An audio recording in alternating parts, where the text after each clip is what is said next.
అండి, నేను ఇప్పుడు చెప్పబోయే కథ విద్య మహిమ. దేవగిరి అనే ఊళ్ళో సోమదేవుడు అనేవాడికి ఇద్దరు కొడుకులు ఉన్నారు.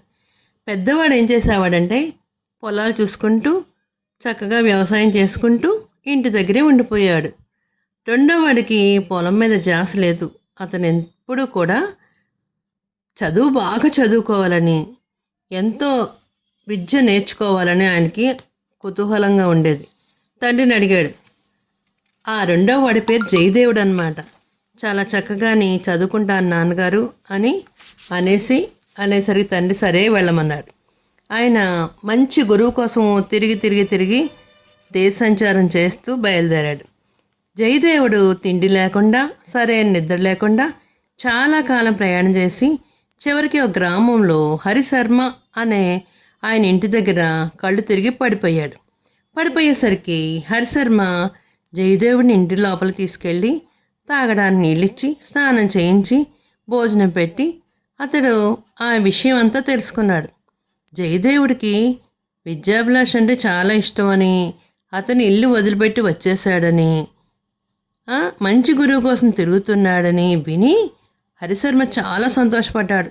ఇలాంటి విద్యార్థే నాకు కూడా కావాలి అని ఆయన అనుకున్నారు. ఆయన చాలా గొప్ప పండితుడు అన్నమాట. అంచేత జయదేవుడిని ఎన్ని సంవత్సరాలంటే 3 ఏళ్ల పాటు వాళ్ళ ఇంట్లోనే ఉంచుకున్నాడు. భోజనం పెట్టాడు, చక్కగా చదువు చెప్పాడు. జయదేవుడికి చాలా సూక్ష్మబుద్ధి ఉంది. అందువల్ల అతను 5 సంవత్సరాల్లో నేర్చుకున్న విద్యను 3 సంవత్సరాల్లోనే అయిపోయింది. గురువుగారు తెలిసిన విద్యలన్నీ నేర్చేసుకున్నాడు చాలా తెలివిగా. తర్వాత హరిశర్మ జయదేవుడితో అన్నాడు, నాయనా, ఇంకొక గురువు ఉన్నాడు. ఆ గురువు దగ్గరికి వెళ్ళి కొన్ని విద్యలు నేర్చుకుంటే కానీ చదువు పూర్తి కాదు. ఆ గురువు ఎవరో తెలుసా? ఒక కోయరాజు. అతను నీకు చోర విద్య, వేట మొదలైనవన్నీ నేర్పిస్తాడు. అతని దగ్గరికి ఎలా వెళ్ళాలో నేను చెప్తాను అన్నాడు.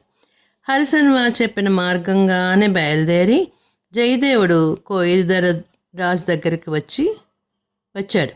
హరిశర్మ పంపించిన శిష్యుడు అని తెలుసుకుని కోయరాజు జయదేవుడిని తన దగ్గరే 1 సంవత్సరం పాటు ఉంచుకుని దొంగతనం ఎలా చేయాలి, దొంగల్ని ఎలా పట్టాలి, జంతువులు మన మీదకి అటాక్ చేయడానికి వస్తే వాటిని ఎలాగా చంపాలి, తర్వాత ఎలా వేటాడాలి, మృగాలు వస్తూ ఉంటే వాటి అడుగు జాడలు ఎలా ఉంటాయి, అలా అన్నిటి విషయాల్లో కూడా సూక్ష్మమైన విద్యలన్నీ కూడా నేర్పించేశాడు. ఆ విధంగా మన జయదేవుడు చక్కటి మంచి విద్యలన్నీ కూడా నేర్చుకున్నాడు. ఇంటి మార్గం పట్టి వస్తూ ఇంటికి వెళ్ళిపోదామలే అనుకున్నాడు. నా చదువు అంతా పూర్తి అయిపోయింది కదా, ఇంటికి వెళ్తే బాగుంటుందని బయలుదేరాడు. ఒకరోజు ఒక గ్రామం దగ్గర ఒక బ్రాహ్మణ ఇల్లు ఉంది. అక్కడ ఏం చేశాడంటే మంచినీడమ్మని బ్రాహ్మణ్ణి అడిగాడు. ఆ ఇంటి యజమాని జయదేవుడిని లోపలికి రండి స్వామి, మా ఇంటికి రండి, మా ఇంట్లో అతిథి సత్కారాలు చేసి అన్నీ చక్కగా ఉండండి అని చెప్పాడు. అబ్బాయి, నీవు నేర్చుకున్న విద్య ఉంది కదా, ఆ విద్యను నేను చిన్నగా పరీక్ష పెట్టచ్చా అని అడిగాడు. అంటే అంతకుముందే హరిశర్మ చెప్పాడు, నేను ఇలా విద్యాభ్యాసం పూర్తి చేసుకుని మా ఇంటికి వెళ్తున్నానండి అనేసరికి బ్రాహ్మణుడు అన్నాడు, సరే ఎంతవరకు నేర్చుకున్నా చూస్తాను, నేను పరీక్ష పెడతాను, చెప్తావా, దానికి అన్నీ నాకు క్వశ్చన్కి ఆన్సర్స్ చెప్తావా అని అడిగాడు. అడగండి అన్నాడు జయదేవుడు. నువ్వు రాకముందు మా ఇంటికి ఎవరెవరు వచ్చారు, మా ఇంటి ముందుగా ఎవరెవరు వెళ్ళారు చెప్పు చూద్దాం అన్నాడు యజమాని. జయదేవుడు లేచి బయటికి వెళ్ళాడు. కొంచెం సేపు అయ్యాక తిరిగొచ్చి, నేను రాకపూర్వము మీ ఇంటికి 4 వ్యక్తులు వచ్చారు. వాళ్ళు రాజభటులు అవుతారో సైనికులు అవుతారో నాకు తెలియదు, కానీ మీ ఇంటి నుంచి బయలుదేరే ముందుకు వెళ్ళిపోయారు. వాళ్ళు నాకంటే ముందుగా ఒక మనిషి మీ ఇంటికి మీదుగా వెళ్ళాడు. వాడి నెత్తి మీద ఒక బొగ్గుల మూట కూడా ఉంది. వాడు ఏదైనా దొంగతనం చేసి ఉంటాడు అని ఇల్లుగల బ్రాహ్మడితో చెప్పాడు. ఆ మాటలు విని బ్రాహ్మడు నిర్ఘాంతపోయాడు. ఏమిటి, మా ఇంటికి 4 రాజుల భటులు వచ్చారా? నిజమే, నిజంగానే వచ్చారు. అది ఉన్న మాటే, జరిగిందే. ఏమైందంటే రాజుగారి రత్నం ఒకటి దేవాలయం దగ్గరలో పడిపోయింది. అది పడిపోయిందని తెలిసి వెతికే లోపుగా దాన్ని ఎవరో తీసేసుకున్నారు. అంచేత రాజభట్లు ఏం చేశారంటే అందరిళ్ళకి వచ్చి సోదాలు చేసేసారు. అలాగే మా ఇల్లు కూడా వచ్చి సోదా చేశారు. కానీ పోయిన నాకు దొరకలేదు. దొంగ ఒకడు మా ఇంటికి ముందుగానే వెళ్ళాడని నువ్వు చెప్తున్నావు కదా.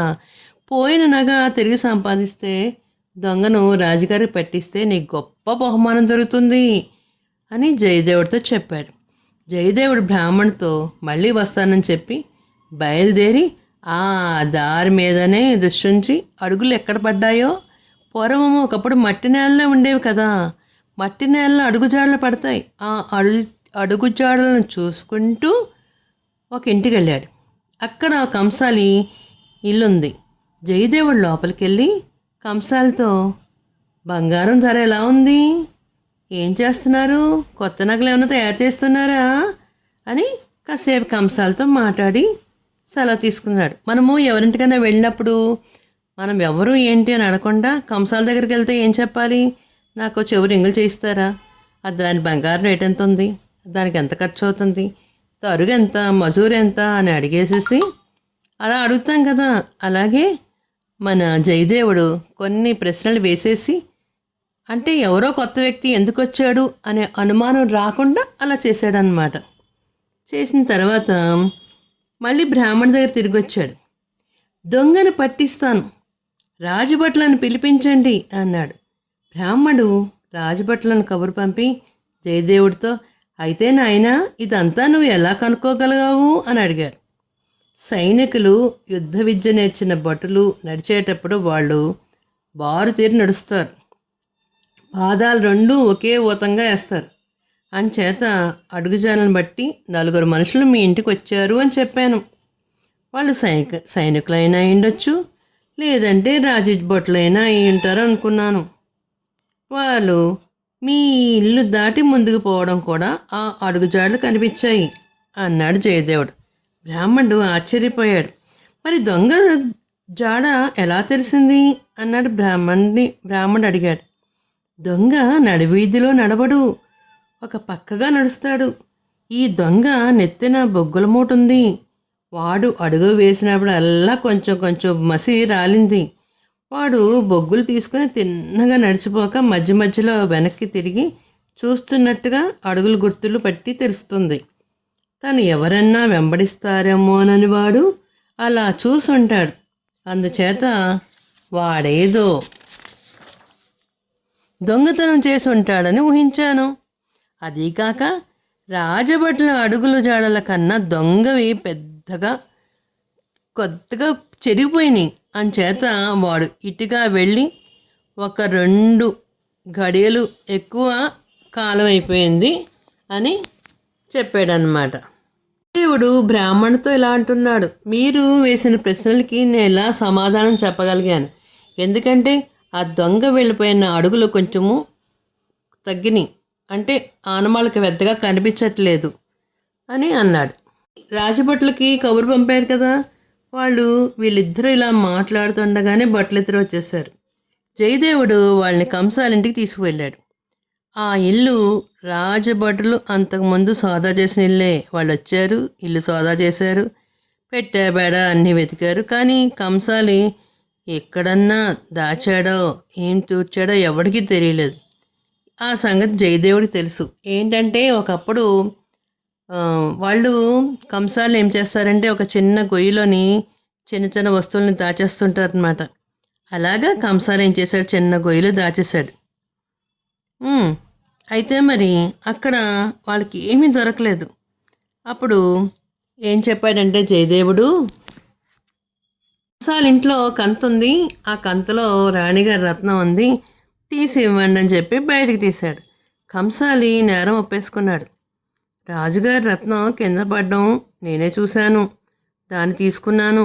ఎవరికీ సందేహం కలగకుండా ఉండడం కోసము ఈ బొగ్గుల మూట కొనుక్కుని గ్రామంలో వెళ్ళేవాడిలాగా ఇంటికి వచ్చేసానని అతను చెప్పాడనమాట. చెప్పడంతోనే చూసారా నగ ఎంత తొందరగా సులువుగా దొరికిందో మరి. రాజుగారు నగ దొరికినందుకు చాలా సంతోషపడ్డారు. పడి జయదేవుడికున్న అంత మంచి తెలివితేటలు ఎంత గొప్పవో అనుకుని అతనికి మంచి బహుమతే ఇచ్చారు. అతను దొంగను పట్టుకున్న విధానం అంతా బ్రాహ్మణుడు చెప్పాడనమాట. ఆయన ఏమండోయ్ ఇతనేమి తక్కువ వాడు కాదు, చాలా తెలివైనవాడు జయదేవుడు అని విషయం అంతా చెప్పాడు. ఇలా ఎలా జరిగింది వాళ్ళిద్దరికి సంభాషణ అంతా పోసుకొచ్చినట్టు చెప్పాడనమాట. ఇంకా సంతోషపడిపోయి అబ్బా ఇంత తెలివైన వాడిని మన రాజ్యంలో పెట్టుకుంటే ఎంత బాగుంటుంది, ఇన్ని విద్యల్లో ఆరితేరాడా జయదేవుడు అని చెప్పేసి ఇంకా కొంచెం కానుకలు ఇచ్చి తన ఆస్థానంలో కొలువులోనే ఉద్యోగం ఇచ్చాడనమాట. చూసారా విద్యకున్న మహిమ ఎంత గొప్పదో మరి. అందుకే ఇప్పటి కాలంలో పిల్లలు కూడా చాలా బాగా చదువుకుంటున్నారు, చదువుకుని మంచి ప్రయోజకులు కూడా అవుతున్నారు. మరి పిల్లలు వింటున్నారా? విద్య మహిమ ఎంత గొప్పదో మరి. అందుకే చెప్తారు మరి పెద్దలు, చదువు పట్ల శ్రద్ధ వహించి బాగా చదువుకున్నట్లయితే కనుక గొప్ప వాళ్ళు అవుతారని. ఒక కూలివాడు కుర్రవాడు కలెక్టర్ అవుతున్నాడు. ఎలా అవుతున్నాడు? వాడు తండ్రి చేసిన కష్టాన్నంతా కూడా చూసి అమ్మో మన జీవితంలో పైకి రావాలంటే బాగా చదువుకోవాలి, నేను గొప్పవాడిని అవ్వాలి అనే ఆలోచనతో వాడు కష్టపడి చదువుతున్నారు. కష్టపడేవాడికి ఎప్పుడు కూడా సుఖం ఉంటుంది. కష్టే పని అని పెద్దలు ఎప్పుడో చెప్తున్నారు. మరి తెలుగువారి దీపకాంతికి లైక్ చేసి, షేర్ చేసి, సబ్స్క్రైబ్ చేసి, కామెంట్ రూపంలో పెట్టండి మరి.